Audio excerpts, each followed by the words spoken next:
Harris is going to have to be creative. I think he is going. I think the trademark to me, this is where he's going to have to make his move. I think the trade market will bring something back. Is Austin Meadows on his team next year?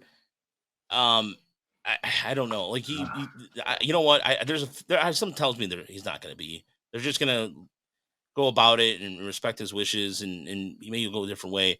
To me, I'm on the train with like somebody. Dave Loria tweeted about how Isaac Paredes, which kind of leads into what we're going to talk about next, about him getting 30 home runs. And I think there's not enough context with that because people can look at it and go, "Oh yeah, the Tigers got fleeced." I want to know who out there thought that Isaac Paredes was going to hit 30 home runs in Tampa. I want to know because hey, first and foremost, you're a damn liar. I did not like the trade only because I knew Paredes would just need some more consistent at bats, but I never thought, honestly, I never thought I mean, maybe 2025. You knew he was there. But the fact is, I think Tampa knew more than what happened with Austin Meadows, and they got away with it. The Tigers got fleeced, and we can say that now in hindsight. But at the time when that trade happened, Austin Meadows had a 30 home run season under his belt, and no one said anything otherwise. But it's a shame what's happened to him. It sucks. Mental health. Trust me, I'm an advocate for that all day long. But I think the Tigers gonna have to really. You're gonna have to. I think there's gonna be a point here where they're gonna look at it in the offseason really hard and go. They're gonna have to make a tough decision on that, and whether he's on the roster or not. I hope he is in a sense of just so he can continue to get health. But at the same time, I would never trade with Tampa ever again. No, honestly, come on. I mean, to me, to sit there, the way Tampa is so thorough with things, they had to know something, or if maybe the Tigers did and they didn't care. Maybe Avila didn't care when that happened. I don't know. Well, I'm not yeah, gonna sit there and pretend. obviously they knew because they're around him, right? And they could potentially see like signs of that. But I didn't like the trade because I thought it was very reactionary. It was Riley Green gets injured, so it's like, oh, we're gonna scramble to trade for an outfielder, and I think Tampa had leverage there to where the Tigers kind of reacted and made a trade, and I thought. I don't know. I wasn't a big fan at the time. I thought it was very reactionary. Well, they had to because they didn't really. I mean, last year heading into there, the Tigers had no outfield depth whatsoever. I mean, we talked about that last year. Their outfield depth beyond Toledo and beyond last year was terrible. They had nobody. They had to make the move because they had no other what was it? I think Das Cameron was still in the organization. I believe You are insulting Vic Reyes with every word coming out of your mouth. Oh, Victor Reyes. And you know what? And Deadly Ninja B said it spot on. Avila was just trying to save his job. That's exactly what it was. That is the ultimate reactionary move there, and that's he definitely probably was trying to save his gig. Let's remember they were coming off a year where they felt they could possibly compete. They added Erod, they added Baez, so things were rosy, right? In Lakeland, they probably felt things were rosy, that this was a team that could take a step forward. Then Riley Green goes down. The chance to add Austin Meadows, the quote unquote run producer, right? The RBI guy and some power, probably looked attractive to them. And to be honest with you, I thought it was a perfectly justifiable move. That was, he was going to be someone, even when Riley Green came back, was going to slot into that lineup someplace, no problem. Lengthen the lineup with some power. Paredes, I had not given up on him by any stretch. But at the same time, I thought to get a proven player like Meadows, okay, that's just the cost of doing business. They also gave up the 75th pick in the draft.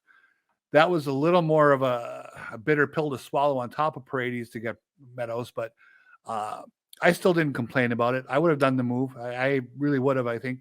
It hasn't worked out. That's just baseball. That's just how life goes. Did Tampa know more? I don't know. Maybe, but there was nothing stopping Austin Meadows this year, for instance, from saying to the Tigers, hey, they knew. And he hasn't done that we're aware of. Because let's face it, he had been fairly successful in Tampa. And even if he was having issues prior to that, he'd obviously gotten his way through them and was still able to play and produce. It just moved to a new level in Detroit, and I just don't know who could have possibly seen that coming. Yeah, there's a lot of things that we don't see coming that happens to us every single day, and there are moments that like it just with that in mind. I'm sorry, I'm just lost my train of thought for a moment. I was just thinking about the premise of how that whole thing transpired with the call. I bet it was just one of those things that we'll never know because of HIPAA laws too. HIPAA laws are also applied here. I mean, I could be wrong about that. And I know somebody in our audience, and Michael Mayer said this: if they knew the Tigers could have filed a grievance and they didn't, Avila had to know the issue. So I don't think actually there is a HIPAA law. HIPAA really only, I believe, not as an expert, but I believe it only is about the healthcare provider sharing your information. I don't think it's really about your employer. okay, Pretty all sure right. about that. Yeah, there's again, I'm not gonna pretend I'm an expert about this subject and Yeah, go on about it. But is Paredes look, bottom line is Paredes had a good year, and I just want to bury once and for all, I just want to bury this topic once and for all. The Tigers, it's beating a dead horse. It's the constant John Smoltz for Doyle Alexander BS that we dealt with for a long time, and now it's passed on to a different generation. But here's the thing: I think the conversation worth having is what did Tampa do to Paredes to unlock what Detroit never could? I would like to know that more in depth from scouts, people who really look at that. Seems to me they've obviously tapped into the power. It looks like he pulls the ball more. His swing to me looks like he stands a little more straight up and has some more uppercut than he used to have. But again, not a hitting coach, so I would need one to tell me that. I mean, I feel like he just didn't even get much of an opportunity at the big league level with the Tigers. I mean, he had 172 career at bats with the Tigers. He only had 2 home runs in those 172 at bats. I mean, maybe it was just he needed more at bats at the big league level. I mean, I'm sure Tampa, obviously, they have different scouts, different hitting coaches, different people helping him perfect his game. But I think that was the other reason I was a bit not upset with that trade. Is just I felt like he really didn't get a chance to show what he could do. I mean, we look at Spencer Torkelson. Look how many at bats it's taken him to finally get going, finally look like the hitter we've wanted him to be. 172 at bats, I just felt like was not enough time to really be able to identify and just be able to know what you have in Isaac Paredes. But like Raj said, it's water under the bridge. I think a better conversation to be had is what the Tigers have now going on in the infield, because you had a topic about keeping, if you had to keep one next year and you had Zach McKinstry, Zach Short, and Andy Ibanez.